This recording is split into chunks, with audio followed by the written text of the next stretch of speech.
Daddies! Good morning. It's still technically morning, I think. Yes? No, I can't tell. My oven's on, so I don't even know what time it is. Anyways, hello. I'm really excited to make this super yummy dressing with you. It's the creamy ginger sesame dressing. It's really funny. This dressing, my mom literally was trying to get me to make it for like, I don't know if it was a year, but it was a very long time. And she got it from my uncle, and she was like, you just throw everything in the food processor. And I just kind of tuned out when she said food processor. But then I was like, probably the blender would work. And I asked her, and she's like, yeah, probably a blender would work. So then that's way easier. So let me just show you the ingredients. Hey, Rachel. Say hi. Tell me where you're watching from. So let me show you the ingredients real fast of what we have here. Okay, so this is, as you know, my favorite olive oil. It's a great price, but also olive oils, hey Deborah, olive oils a lot of times are not what they claim to be. Like, there's more olive oil in the world than, like, let me flip it around. Okay. So there's a lot more extra virgin olive oil on the shelves from, oh hi, that's so awesome that you're up there. Okay, than is possible, than olives are made. Like, there's a discrepancy between like what's produced like from the olives and then what's on the market. And so unfortunately a lot of extra virgin olive oil is actually not, and instead it's usually like canola oil and soybean oil with like some food coloring and flavors added, which is of course like illegal, but people do it. And so I try to be mindful of getting my olive oil from a place that is third-party verified, right? So if the company tests it and tells you, like, why would they tell you if they were lying, right? So you want to go with somewhere that's third-party verified. And so I know there are other ones, but I know, I don't remember them off the top of my head, but I know that the Costco one, the organic Costco one, is third-party verified, so I like that one, plus it's a really good deal. Okay, next we have my raw apple cider vinegar. It's super healthy and delicious, not to drink plain, obviously, but it works really well in this. The truth is, if you don't have raw apple cider vinegar, you can use like rice vinegar. You might want to put like a little bit more, maybe like 1/3 of a cup instead of 1/4 cup or something like that. But I prefer the apple cider vinegar because it has more health benefits, and also because it's fermented, it makes the dressing last longer in the fridge. If you use just like rice vinegar, it may only last like a week or so, but with this stuff, it lasts like, I mean, I don't know if I've ever like not finished it in fast of like 2 weeks, but like it should last. And the reason is because the fermented beneficial bacteria in the apple cider vinegar and in the miso, which I'll show you now. This is my miso. You don't have to get light yellow miso. There's all different kinds. But I would get organic. See, I wouldn't have bought it if it wasn't organic. Oh, it's at least non-GMO. Let's see if it's organic whole soybeans. Okay, that's the part that I care about. Soy, especially in the US, is super duper messed with, and unless it's labeled as non-GMO or organic, you can assume that it's genetically modified, and I don't want that. What's going on? I thought like something was pulling at me. So I only will get organic soybeans for anything. So my miso, but again, it comes like in dark, like red miso and yellow. It doesn't really matter. They all taste good. Like, it'll taste a little different, but like, I just grabbed this one. Maybe next time I'll grab the dark one. I'll let you know if I taste a big difference, but I don't generally notice. I'm sure like someone who's like really fancy with like Asian cuisine would definitely taste a difference and like be able to tell you. But for the purpose of making like a yummy, creamy dressing, it doesn't matter. Let me close the window there. The, what's it called? The awesome gardeners right here. Okay, and of course we have this rad soy sauce. Again, you don't need to get this brand in particular, but just like I mentioned with the miso, I do recommend that anytime you're using soy that you get it organic for the reasons I just mentioned. And this one's actually super good. I don't even remember where I got this, because it's actually fermented also. So that means this salad dressing has 3, you see my fingers, 3 fermented ingredients, which is gonna give us lots of beneficial bacteria in our gut and prolong its shelf life in our fridge. And then we have here just sesame seeds. I mean, if I would have tried, if I would have seen organic, I would have gotten them, but I just had these. I don't even remember where I got them from, because I don't usually use sesame seeds very often, but I did have these, I guess, at one point. Okay, plus my 1 clove of garlic that I did not peel. I bought it pre-peeled. And my about 1 inch chunk of ginger, which is also super awesome for you. And I'm going to prop you guys up and put it all in the little blendy cup right here. It's a little bit dirty because my husband made his own smoothie this morning. But, okay, so let's do it. What was I going to say? Oh, so the ginger and the garlic are also super healthy for you because they both have like antibacterial and antiviral. Ginger's especially good for digestion. Okay, and I know that generally speaking, I never measure anything. But you've probably heard me say the only thing I do measure is salad dressings because if it's off, it just doesn't taste good. It's not like chicken where like too much garlic powder doesn't really exist. It just tastes still good. But with salad dressings, it does matter. So, okay, the first one, I mean, it doesn't really matter what you do first. I guess I'll do oil first, although I don't think anything else is going to really stick to it. So I really like this dressing because, you know, just like when you go to I'm rubbing the olive oil into my hand because it's a new one. You know when you go to like an Asian restaurant and like the salad dressing is just like super good?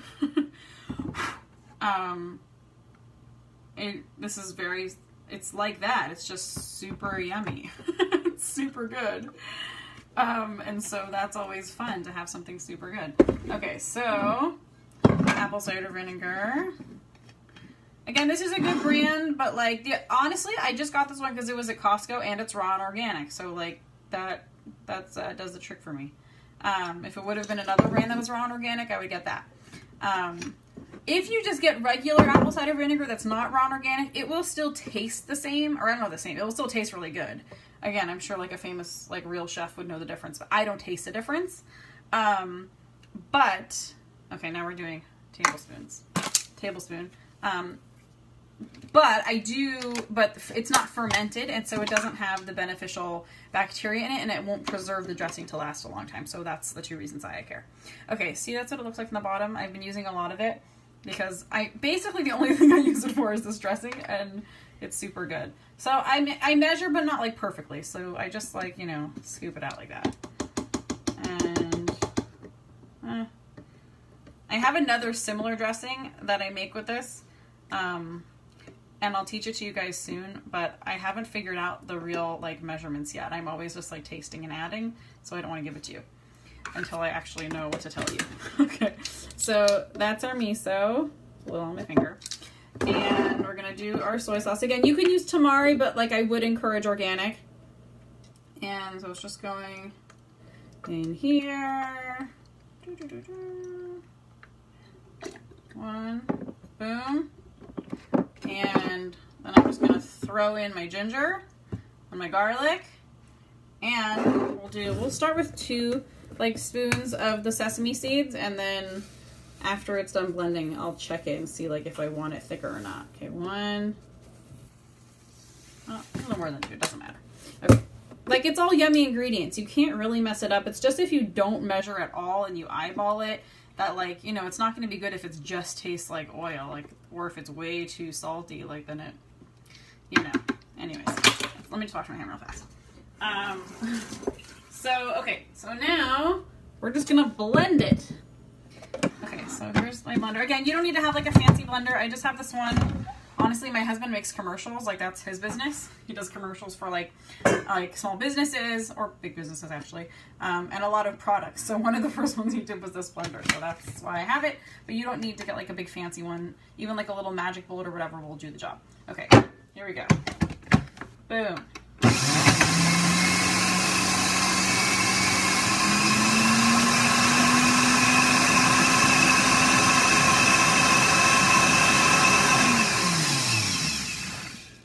Okay, we're pretty much done. But I think it's a little thin for my preferences. It would totally be delicious. Can you see it in there? Whoop. I'm gonna add in a little more. I'm not gonna really, I guess, I'm just gonna pour in a little more. I'm gonna say that's about a tablespoon, but I really don't know. And blend it one more time. And this would be awesome over like a type of coleslaw. Honestly, I use it over 1,000 dressings. It's just super good.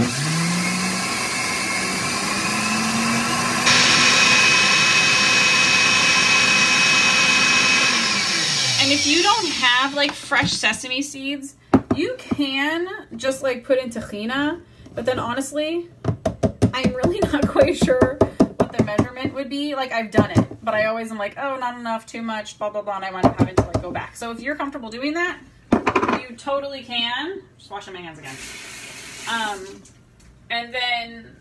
And then you just have it, and it's super good. So I also like to keep it afterwards. Like, I'm going to put it in a glass container. I'll show you.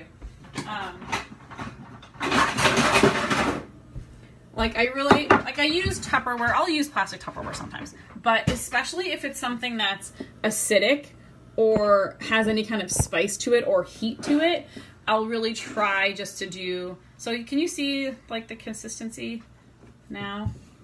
So, like, if you want it thinner or thicker, you can do that. If you want it thicker, you can add more sesame seeds. If you want it thinner, thinner, you can add less sesame seeds. Honestly, it's so good. And it's kind of thick right now. Maybe I'll add, like, a drop of water, just, like, wash it out and then pour that in. Like, I totally have done that. So, let me just tell you also a little bit about a little bit more of why it's so good. You can see my notes, see, on purple paper today. And let me know if there's any other like salads or dressings in particular that you want to learn. But so for one thing, the sesame seeds, like sesame are a really good fat. And why is that good? Especially, sorry, the lighting is all weird. Especially having some good fat in your salad dressing is really, really beneficial because a lot of the vitamins and minerals in vegetables are fat soluble, which means that you can't actually absorb them if they don't have a fat to go with it. So for example, that's one of the reasons like steamed broccoli is like, right? It doesn't even taste very good. It's just like a little like whatever. But like garlic broccoli with olive oil and garlic and salt suddenly is like so good. Or like broccoli like plain, and then broccoli dipped in ranch, super good, right? So that's because like biologically we're programmed to, in a lot of ways, enjoy what's good for us. So obviously not everything that we enjoy is always good for us, but a lot of it is. And so, you know, there's water soluble vitamins and fat soluble vitamins. Some vitamins need water to be absorbed and some of them need fat to be absorbed. And so most of the vitamins and minerals in vegetables are fat soluble, which means when you just have it like steamed with no other fat, you're actually really, really difficult to absorb any of the benefit from it. So that's why one of the reasons I always serve it with something delicious, or like I'll saute it with olive oil instead of just steaming it. The only time I would steam it is like if I'm serving it with something else that's really rich that has enough fat in it. You know what I'm saying? Like if I was having it with like a steak or something like that already has a lot of fat in it that I don't need to like come up with its own, and it's part of the same meal. The other thing, like I mentioned, that the miso and the apple cider vinegar are both fermented, and actually it turns out that this soy sauce is too, which I don't always buy that one, but it's a really good one. And what that means is, again, not only that it's preserving its shelf life, but it's really rich in beneficial bacteria. So when people are like, oh, I'm taking a new probiotic, you can be like, oh, well, I'm having my probiotic-rich salad dressing, because it's the same thing. Obviously, depending on the dosage, you know, like some probiotics are very, very strong. But this is the food source. The food source of probiotics is in raw fermented foods. So that's what you're getting here. That's really good for digestion. So especially if you're prone to gassiness, obviously there's different reasons, but one of the big reasons that people will get gassy is that they're not having enough raw foods in their diet. So like maybe they'll be like, oh, I'm trying to be healthy, so for dinner, I mentioned this when I taught you guys how to make the chicken with broccoli and potatoes dinner, that if that was your whole dinner, you might be a little like upset stomach. So I said serve it with sauerkraut. So this is like the same thing, that if you were having a dinner that was I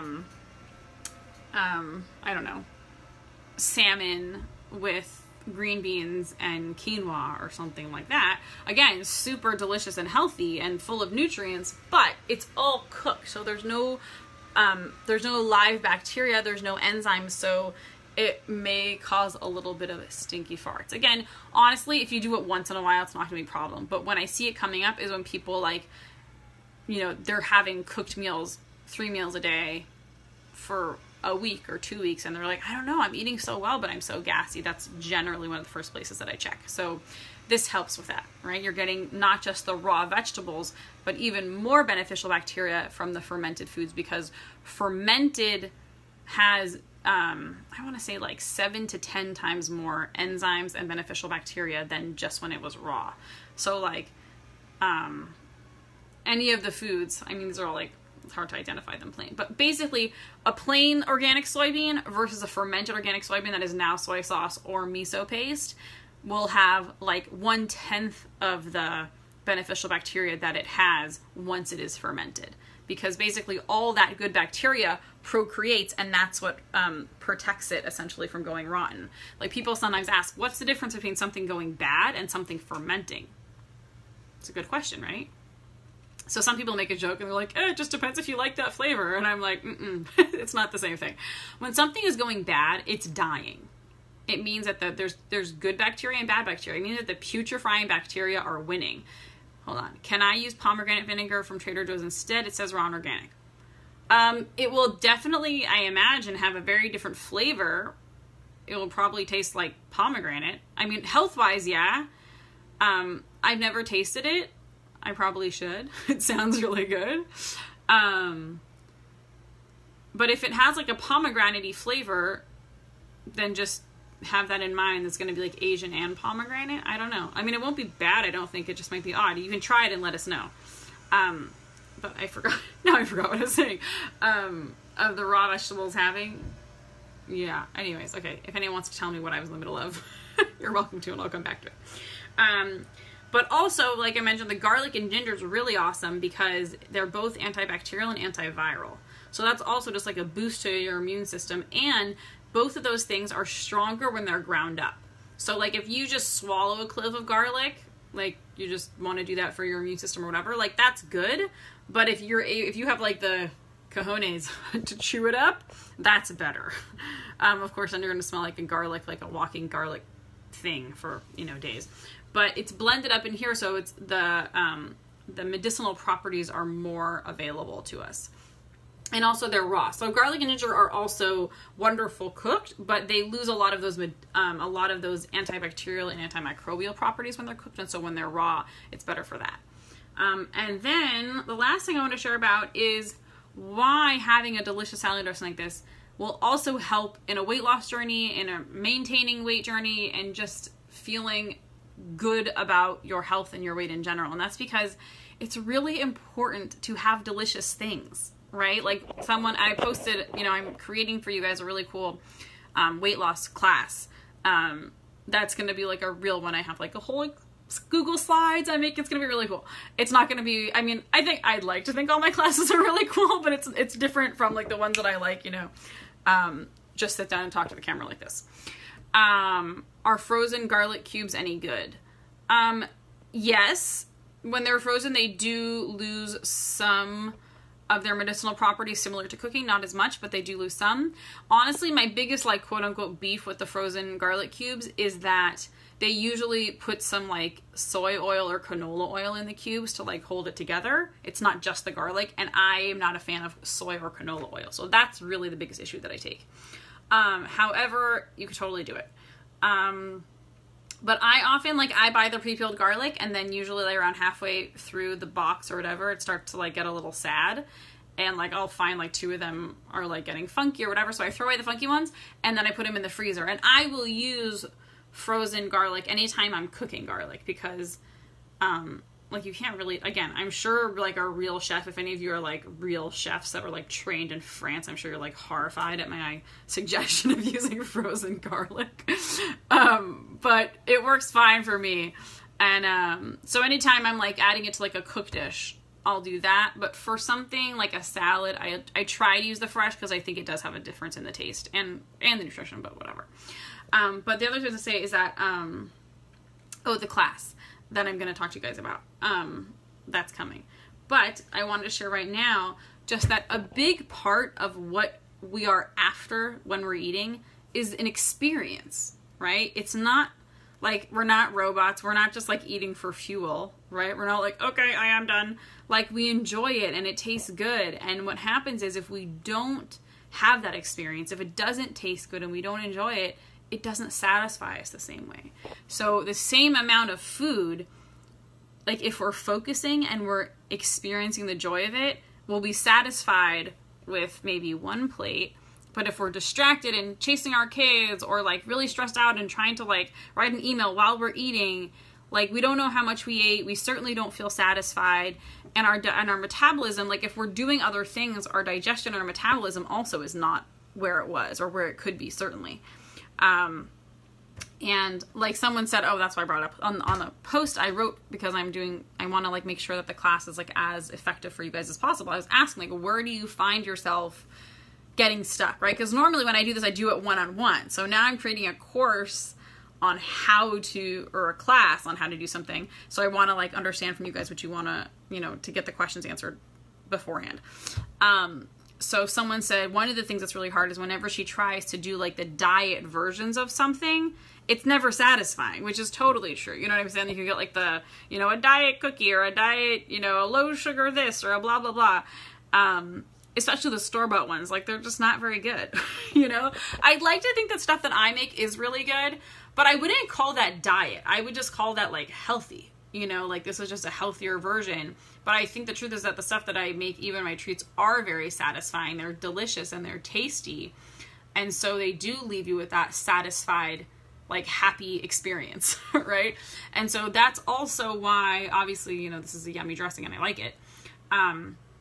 And by the way, like you can totally futz with it. Like sometimes I don't put in the soy sauce. Sometimes I'll put, you know, yeah, sometimes whatever. If I just want it to be a lighter color, like I think the picture I posted, that one was the time I left out the soy sauce. As you can see, this one's like a little darker. But it's just like, they're just good. You can play with it. Hey, Leia. And so that's just what I would say, is that it is valuable. It is important to enjoy what you're doing and recognize that that is just as much a need that you have as the actual nutrition. I would even argue that maybe it's more important, right? Because you could have, sorry, I'm trying to get the last bits to drip out. See, not working. Okay. You could have like the most nutritious meal and kind of leave like not feeling satisfied if you didn't enjoy it. Or you could have like a medium nutritious meal, but it was so delicious that you just leave like feeling really good and satisfied and not hungry for a while, you know? So I like to put that out there. I don't think people talk about it enough, if at all, that, you know, taking pleasure and enjoying lots of things in your life, including your food, is really, really valuable. So, you know, I just feel like the whole approach that I like to bring to this is we're working with you, with your body. I feel that so many approaches are more of like fighting, willpower, don't do what you want to do, instead do this, rather than recognizing what you really want, which is to have like a really awesome, fun experience, to really enjoy your life. And part of that is enjoying your food. So let's make your food enjoyable in a way that like it works and feels good and is healthy and like is good for your gut and good for your digestion and good for your metabolism and all those things. Okay, so I think that's all for today. Oh, one more thing I actually was going to say. Hey, Sarah. Is that I just got an email. I've been getting a few, but I just got an email from a really good friend asking about if I would do like a quick baby's first foods course. So I don't know how many of you have kids. I mean, I think a lot of you do, or if you have kids that like if you're interested in that, if you'd like to learn that, let me know. I'll do a post about that soon. But I'm very seriously considering doing that, and I'll try and get that up in the next next week. Like I'll just like whip it together and do it for you, because it's something that I've taught a lot of private clients about, and it would be pretty simple for me to just like put it all together and cover, what are the best foods that are, most important for babies' digestion and immune system, and setting them up to like not be picky eaters. Obviously everything is, nothing is, this is the only reason, but there are a lot of things that you can do to make a big difference, to boost your kids' immune system, to help them be like an open palate, that they enjoy the flavor of things, and also prevent like food allergies later on. There's a lot you can do for that. And also just then talk about what are the things that are most important, like for brain development and, skin, avoiding rashes and all that jazz. So all like the normal baby stuff. So it's not a baby class, but it's going to be baby's first food. So let me know if you guys are interested in that. And I will talk to you soon. All right, take care. Bye.